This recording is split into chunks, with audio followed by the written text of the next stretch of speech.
भेद होते हैं, तो 5 भेदों के जो उदाहरण हैं हम उनको आज स्टडी करने वाले हैं।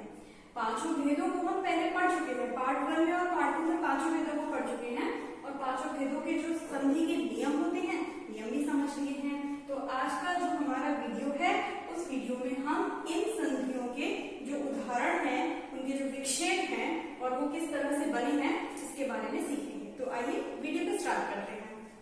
देखिए, सबसे पहली बात है चैप्टर 3 आपका है संधि। संधि क्या होती है?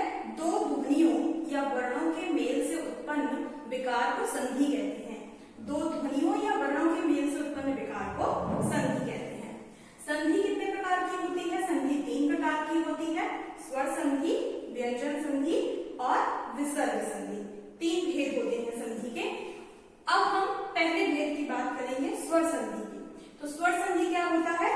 जब दो स्वरों के बीच में मेल होता है, जब दो स्वर आपस में मिलते हैं तो उनके मिलने से जो विकार उत्पन्न होता है तो वहां स्वर संधि प्रयोग की जाती है। स्वर संधि के कितने भेद होते हैं? 5 भेद होते हैं। कौन कौन से? दीर्घ संधि पहला, दूसरा है गुण संधि, तीसरा है वृद्धि संधि, चौथा है यण संधि और पांचवा क्या है? अयादि संधि। दीर्घ संधि, गुण संधि, वृद्धि संधि, यण संधि और अयादि संधि। ओके, तो इन पांचों भेदों में से सबसे पहले आइए हम शुरू करते हैं दीर्घ संधि के उदाहरण से। ठीक है, पहला भेद हमने लिया है दीर्घ संधि। तो हम आज दीर्घ संधि के उदाहरण पढ़ेंगे। उदाहरण पढ़ने से पहले दीर्घ संधि क्या होती है कि हम पढ़ा तो चुके हैं, एक बार यहाँ से फिर से पढ़ लेते हैं। देखिए, दीर्घ संधि में क्या होता है? दीर्घ संधि में आ, ई, ऊ और ऊ, ये जो 6 स्वर हैं, इन स्वरों का मेल अपने ही जैसे स्वरों से होता है, यानी कि समान स्वरों से होता है। आ का मेल आ से होता है, ई का मेल ई से होता है और ऊ का मेल ऊ से होता है। और जब ये समान स्वर आपस में मिलते हैं, जब ये समान स्वर आपस में मिलते हैं तो इनके मिलने से जो नया अक्षर बनता है, जो विकार आता है वो क्या आता है कि ये सभी जो है वो दीर्घ अक्षर में परिवर्तित हो जाते हैं। 2 प्रकार के अक्षर होते हैं ना, लघु और दीर्घ। ठीक है, 2 प्रकार के स्वर होते हैं, ह्रस्व और दीर्घ स्वर। तो ये जो आ है, ई है, ऊ है, ये क्या है? आपके दीर्घ स्वर है। तो ये दीर्घ स्वर में परिवर्तित हो जाते हैं, इसीलिए यहाँ पर संधि कौन सी है? दीर्घ संधि। तो कहने का मतलब क्या है कि अ और आ का मेल होगा तो आ बनेगा, अ और आ का मेल होगा तो भी आ बनेगा, आ और अ का मेल होगा तो भी आ बनेगा, और आ और आ का मेल होगा तो भी आ बनेगा। मतलब इस एक नियम से 4 नियम बनेंगे। ठीक है, तो 4 नियम इसके बनेंगे, इसी तरह से 4 नियम इसके बनेंगे और इसी तरह से 4 नियम इसके बनेंगे। तो टोटल हमारे पास जो होते हैं वो कितने होते हैं? इनका टोटल जो होता है वो होता है 12 नियम का। तो टोटल 12 नियम बनेंगे। तो इन 12 नियमों का इस्तेमाल हम शब्दों पर कैसे करते हैं आइए देखते हैं। तो यहाँ पर मैंने आपके लिए 15 शब्द लिखे हुए हैं। तो पहले एक बार हम इन 15 शब्दों को बारी बारी से देखते हैं। पहला शब्द देखिए क्या है? भावार्थ। पहला शब्द यहाँ पर मैंने लिख लिया है भावार्थ। अब भावार्थ में कौन सी संधि है वो अभी आपको यहाँ से पता चल रहा है कि भावार्थ में कौन सी संधि है? दीर्घ संधि है। कैसे पता करेंगे दीर्घ संधि है? और इन तीनों में से कौन सा नियम इस भावार्थ शब्द पर लागू होगा? देखिए, भावार्थ जो शब्द है वो 2 शब्दों से मिलकर बना है, और वो कौन से 2 शब्द हैं? पहला है भाव और दूसरा है अर्थ। ठीक है, पहला है भाव और दूसरा है अर्थ। अब यहाँ पर दीर्घ संधि कैसे लग रही है इसको समझो।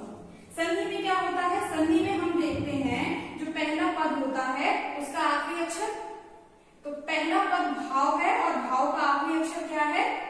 व। और जो दूसरा पद होता है उसका देखते हैं पहला अक्षर, तो इसका पहला अक्षर क्या है? अ। तो इसका आखिरी अक्षर क्या है? व, और उसका पहला अक्षर क्या है? आ। अब अगर हम वा को भी ब्रेक कर ले, वा को भी तोड़ ले, तो वा 2 अक्षरों में टूटता है, व हलंत वाला यानी कि बिना स्वर वाला, और वा के साथ कौन सा स्वर है, अ, और यहाँ पर तो आ है।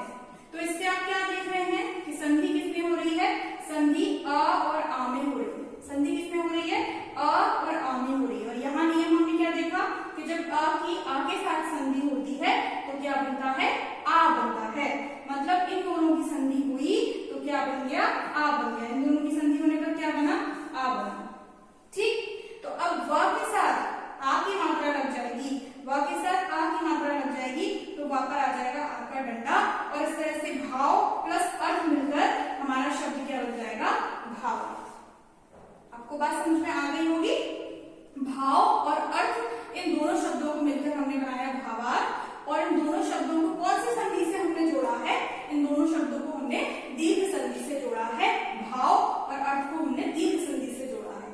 ठीक है, इसी तरह से हम एक दूसरा एग्जाम्पल लेते हैं और दूसरे एग्जाम्पल में देखते हैं कि किस तरह से दीर्घ संधि जोड़ी गई है। दूसरा एग्जाम्पल हमने लिया है परीक्षार्थी। परीक्षार्थी, परीक्षार्थी। ठीक, अब परीक्षार्थी शब्द जो है वो दो शब्दों से मिलकर बना है। कौन कौन से दो शब्द हैं, देखिए। पहला शब्द है परीक्षा और अर्थी। पहला शब्द है परीक्षा और दूसरा शब्द है अर्थी। ठीक है, अब यहाँ पर किस तरह से दीर्घ संधि इस्तेमाल हो रही है, देखिए। पहला पद ये है, ये पहला पद है आपका, और ये दूसरा पद है।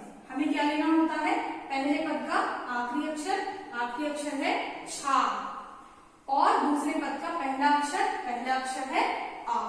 तो हम ले लेते हैं यहाँ पर छा की संधि किसके साथ हो रही है, आ के साथ हो रही है। हमने इन दोनों को यहाँ से ले लिया। अब छ में क्या है, छा में देखिए छ बना है दो अक्षरों से, एक आपका छ और उसके बाद आपका आ। हालांकि ये संयुक्त व्यंजन है, मैंने इसे ब्रेक नहीं किया का और शा में, मैं वो कर सकती थी, आपकी सुविधा के लिए मैंने ऐसे लिख दिया छ हलंत वाला और ये श। अगर मैं इसको पूरा लिखूं तो इस तरह से लिखा जाएगा, छ जो ब्रेक होता है उसमें ब्रेक होता है क प्लस श आधा और फिर आ। तो आखिरी अक्षर इन तीनों में क्या हुआ, आ हुआ, और यहाँ पर क्या है, आ। मतलब संधि किसमें हो रही है, संधि हो रही है आ और आ में। तो यहाँ पर नियम देखिए क्या कहता है कि जब आ और आ में संधि होती है तो हमेशा क्या होता है, दीर्घ स्वर होता है, यानी कि इन दोनों को मिलाकर क्या बनेगा, इन दोनों को मिलाकर बनेगा आ। क्या बनेगा, इन दोनों को मिलाकर बनेगा आ। और जब आ का डंडा छा पर लग जाएगा तो ये हो जाएगा छा। क्या हो जाएगा, छा। तो यहाँ पर क्या होगा कि परीक्षा और अर्थी, तो ये आ का डंडा इसमें मिक्स हो गया तो ये शब्द बन गया आपका परीक्षार्थी। इसमें कौन सी संधि लगी, इसमें लगी आ, और आ को मिलाकर आ बनाते हैं। तो इसका एग्जाम्पल हो गया परीक्षा प्लस अर्थी। ठीक है, अब इसी तरह से हम तीसरा एग्जाम्पल देखते हैं। तीसरे एग्जाम्पल में हम संधि को किस तरह से यूज कर रहे हैं।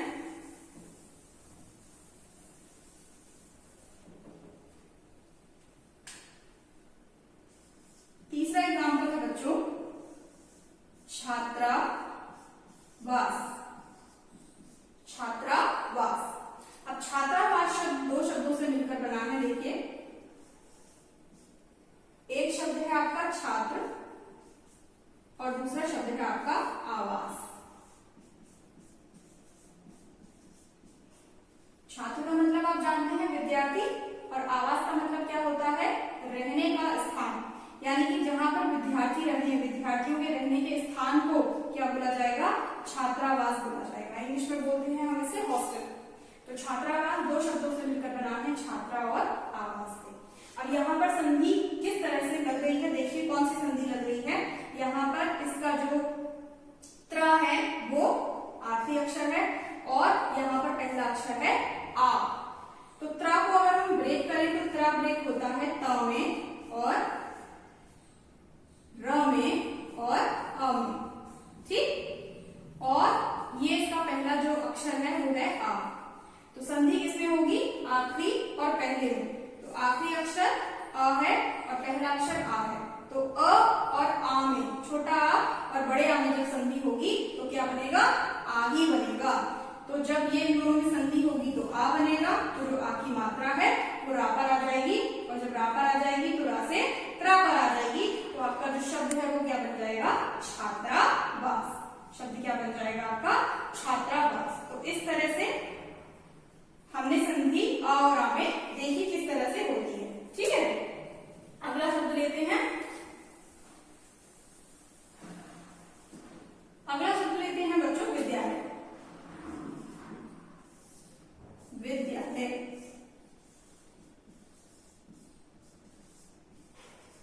अब विद्यालय शब्द को अगर आप ब्रेक करोगे तो ये किस में ब्रेक होगा, विद्या, विद्या प्लस आलय। आप अपने मन से इसको ब्रेक नहीं कर सकते, आप उसको ऐसे नहीं लिख सकते थे, आप ऐसे नहीं लिख सकते थे विद्या प्लस लय, आप ऐसे नहीं लिख सकते थे। अगर आप ये इसका विक्षेप करते हैं तो ये इसका विक्षेप जो है वो गलत हो जाएगा। तो विक्षेप किसमें हो रहा है ये तो आपको पता होना चाहिए, तभी आप सही तरीके से विक्षेप कर सकते हैं। ठीक है, अब आप इसमें देखिए संधि किस तरह से लग रही है। दो शब्द हुए विद्या, विद्या का मतलब ज्ञान है, नॉलेज, और आलय का मतलब क्या होता है, आलय का मतलब होता है घर। तो ऐसा घर जहां पर विद्या दी जाती है वो जगह क्या होती है, वो स्थान क्या होता है, विद्यालय, और इंग्लिश में बोलते हैं स्कूल। अब यहाँ पर संधि देखिए, इसका जो आखिरी अक्षर है वो य है, और जो इसका पहला अक्षर है वो आ है, और संधि इन दोनों के बीच में हो रही है। अब य में क्या है, य स्वर रहित य और फिर आ, और यहाँ पर क्या है, बड़ा। अब संधि किसमें हो रही है, अब संधि इन दोनों में हो रही है, और जब इन दोनों की संधि होती है तो क्या रह जाता है, आ। तो यानी कि आपने य को आ से मिला दिया, य पर क्या आ गया, या पर बड़े आ की मात्रा आ गई, तो आपका शब्द क्या बन गया, आपका शब्द बन गया विद्यालय। ठीक है, तो आई होप आप लोगों को समझ में आ रहा होगा, अच्छे से इस चीज को पकड़ रहे होंगे। इसी तरह से हम सभी शब्दों को तोड़ लेते हैं, उसका विक्षेप कर लेते हैं और संधि हो जाती है। देखिए अगला शब्द हम लेते हैं कवींद्र। कवींद्र, कवींद्र शब्द को ब्रेक करेंगे तो किसमें टूटेगा, देखिए कवि प्लस इंद्र, कवि प्लस इंद्र, कवि प्लस इंद्र को जोड़ेंगे तो कवींद्र बन जाएगा, और कवींद्र को जोड़ेंगे तो कवि और इंद्र बन जाएगा। ठीक है, अब यहाँ पर अगर हम देखें किस प्रकार से संधि हो रही है, तो यहाँ आखिरी अक्षर क्या है, बी है, यहाँ पहला अक्षर क्या है, ई है। संधि किसमें हो रही है, संधि दोनों अक्षरों में हो रही है। ठीक है, अब व को अगर हम देखें तो इसमें क्या है, व है, स्वर रहित व है, और छोटी ई है, और यहाँ पर क्या है, यहाँ पर भी छोटी ई है। पहला अक्षर क्या है, छोटी ई है, तो संधि किसमें होगी, ई और ई में होगी। तो यानी कि ये दोनों कैसे स्वर है, इस समान स्वर है, और जब समान स्वरों में संधि होती है तो क्या अक्षर बनता है, तो दीर्घ स्वर बनता है, यानी कि ई और ई को मिलाकर बड़ी ई का रूप ले लेगी ये, तो ये हो जाएगी बड़ी ई, और बड़ी ई की मात्रा वापस आ जाएगी, तो ये शब्द बन जाएगा आपका कवींद्र। और जो आपकी अंक की डिग्री है वो यहाँ पर ऐसे ही लगी रहेगी। तो इस तरह से आपने देखा कि ये संधि हम कर पाए। अगला शब्द देखते हैं,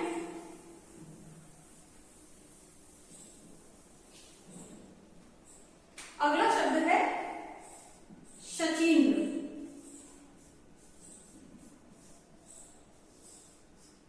जिस तरह से हमने कवींद्र को तोड़ा था उसी तरह से हम शचीन्द्र को भी तोड़ेंगे, लेकिन अब इस बार क्या होगा, देखिए शचीन्द्र टूटेगा किसमें, सची, सची प्लस इंद्र,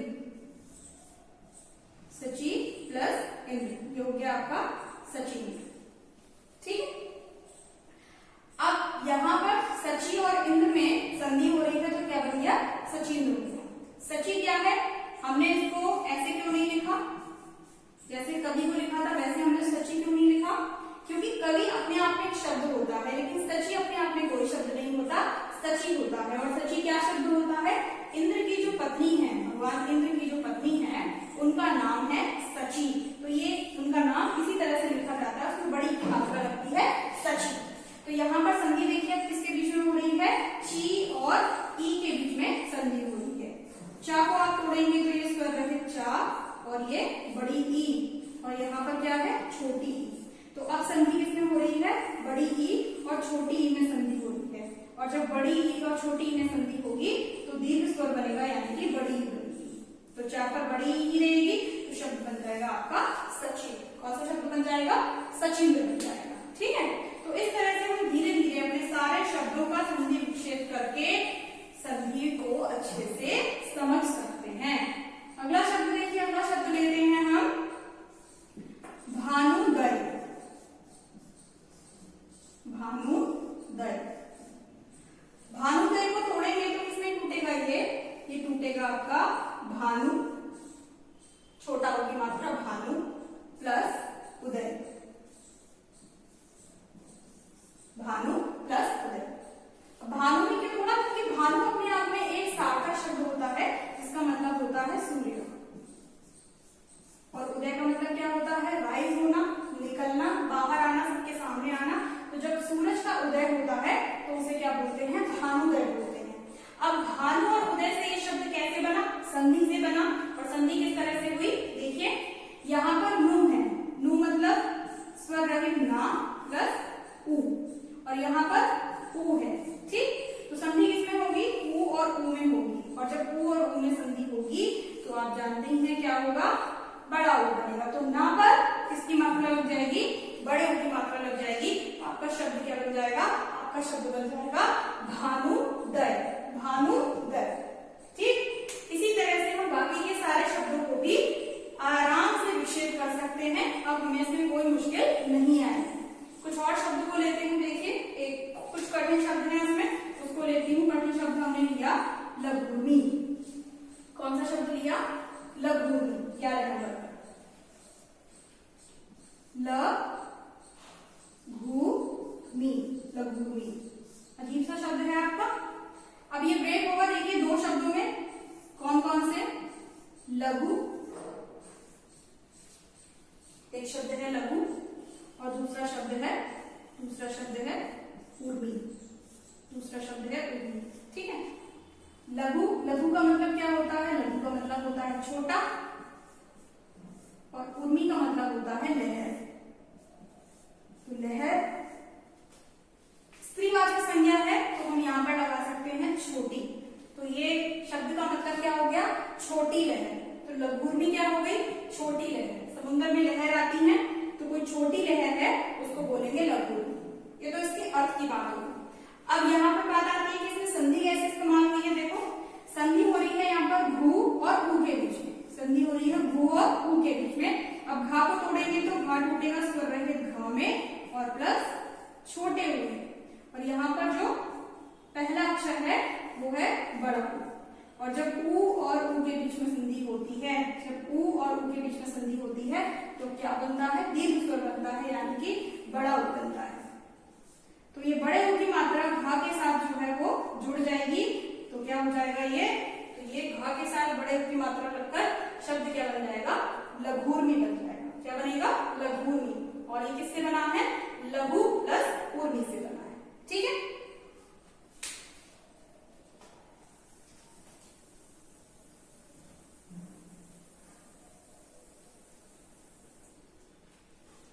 एक और शब्द लेते हैं 13 नंबर का, इसको भी ध्यान से देखिए।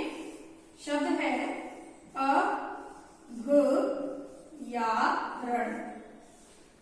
बहुत सारे किताबों में ये शब्द अक्सर गलत लिखा होता है। कैसे लिखा होता है, अभ्यारण लिखा होता है, अभ्यारण। तो ऐसे नहीं लिखना है आपको ये शब्द, इसकी वर्तनी ये गलत है। अभ्यारण में भा पूरा बनाया जाता है। ओके, तो ये मैं इरेज कर देती हूँ यहाँ से, ये गलत हो जाएगा। अब जो अभ्यारण शब्द है उसकी संधि विच्छेद क्या होगी, देखिए वो दो शब्दों से मिलकर बना है। पहला शब्द है अभय, पहला शब्द क्या है, अभय, और दूसरा शब्द क्या है, अरण्य, दूसरा शब्द है अरण्य। अब इन शब्दों का मतलब क्या होता है, अभय का मतलब क्या होता है, अभय का मतलब होता है बिना किसी भय के, बिना किसी डर के, यानी कि जहां डर ना हो, जहां डर ना हो। ठीक, तो वो हो गया अभय। और अरण्य का मतलब होता है जंगल। तो अभ्यारण्य क्या हो गया,